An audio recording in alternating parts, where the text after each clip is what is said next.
Continuing our discussion on the journey of learning transformation, let's talk about another concept. It is called reflexive transformation. Well, so far we have paid attention to certain keywords whenever we talk about geometric figures. We talked about the size and the shape, and these two criteria will help us determine the congruency of shapes between one versus another. In this case, in the case of reflexive transformation, we want to be careful about one more term, and it is called the position of the shape, meaning the location of the shape or the orientation of the shape on the xy coordinate plane. So to help understand learn reflexive, we have brought here the example of a parallelogram. Take a look at this shape number 1. Let's say if I were to rotate this shape around its center point and then you give it a turn of 90 degree, then you obtain as a result the shape number 2. Now what is the difference between 1 versus 2? You will say that in the case of shape 1, we have the side AB as horizontal, but in case of 2, it is vertical now. Meaning, these two shapes are identical in size and shape, but not in orientation. And that is what the term reflexive is very important for us to understand, that after how many degree turns you can obtain the shape identical to its original orientation. And you say that give it one more turn of 90 degree. Now you have rotated this object for one full 180 degree turn, right? And then you can say that, well, in the case of this, now the shape number 3 looks identical to shape number 1. After 180 degree turn, let me write it here, we have obtained identical in size, in shape, and in position of that object. Well, if you were to give it another 180 degree turn, you will obtain it one more time. So you will say that after every 180 degree turn, a reflexive transformation is obtained. Or in other words, you will say that rotation falls under the category of reflexive transformation. If you remember, you previously also learned about this concept, what is known as order of rotational symmetry, right? This was a concept that defined that in one full 360 degree turn, how many times an image or a geometric figure will look identical to its original orientation, right? In this case, you will say that, well, this was the first time and this was the second time in full 360 degree turn, the parallelogram looks identical to the shape number 1. The order of rotational symmetry is 2. So my purpose or the key point here is that these two terms are kind of linked to each other because the order of rotational symmetry times the reflexive transformation degree will always be equal to 360 degree. So this is the key point that we want to highlight, that the order of rotational symmetry is linked to the reflexive transformation degree, and this is the concept that we wanted to highlight in this discussion. Let's take a different geometric figure. Now we have a trapezium. Take a look at the shape number 1, and every 90 degree turn you obtain a different orientation, right? Which one of these 5 shapes, you will say that they look identical in size, in shape, and in position. You will say that only the shape number 1 and 5 look identical in all respects, right?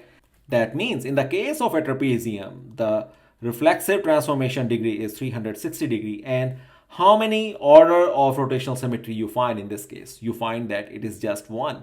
So this is how reflexive is linked to the order of rotational symmetry. Now, the question to you is this: if you were to take a square, how many order of rotational symmetry you will get?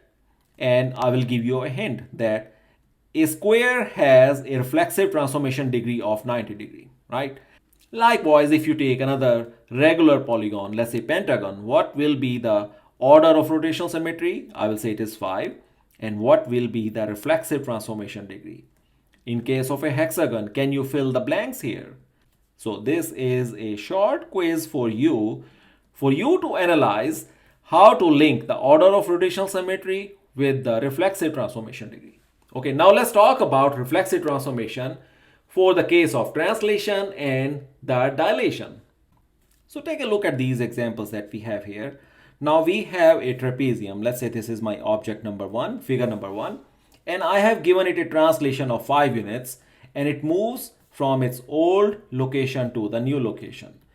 Now, these two shapes are identical in all respects. Their size and shape are identical. But would you classify that this translation will result into a reflexive transformation. As of now, no, because this shape number 2 is at a completely different location, even though they look identical. But if you were to define an xy coordinate plane, the location of the shape number 1 is very different compared to the location of shape number 2, right? And you could turn it into a reflexive transformation only after, if you reverse that translation, that you moved positive 5 units in case 1, but if you move this back negative 5 units, then you will say that 1 and 2 will be identical. Now, in order for a translation to behave like a reflexive transformation, whatever transformation you have carried out on any geometric figure to begin with, you have to negate that transformation with equal and opposite translation so that you could bring the image back to its original location, right? Only then you could define a translation as a reflexive transformation.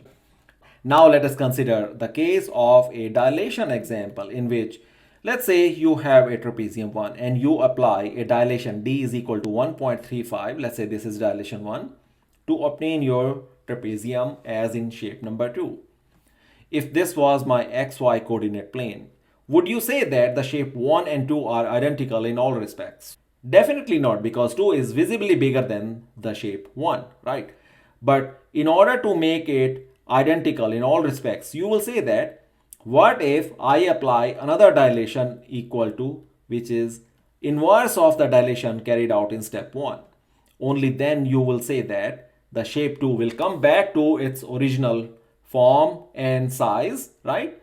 And then you could say that dilation after step 1 and step 2 would result into a reflexive transformation. And that is the concept I wanted to share with you, that in the case of a translation and in the case of a dilation, these are not reflexive transformations unless we negate the impact of each one of those transformations by carrying out exact and opposite transformations as we have done to begin with.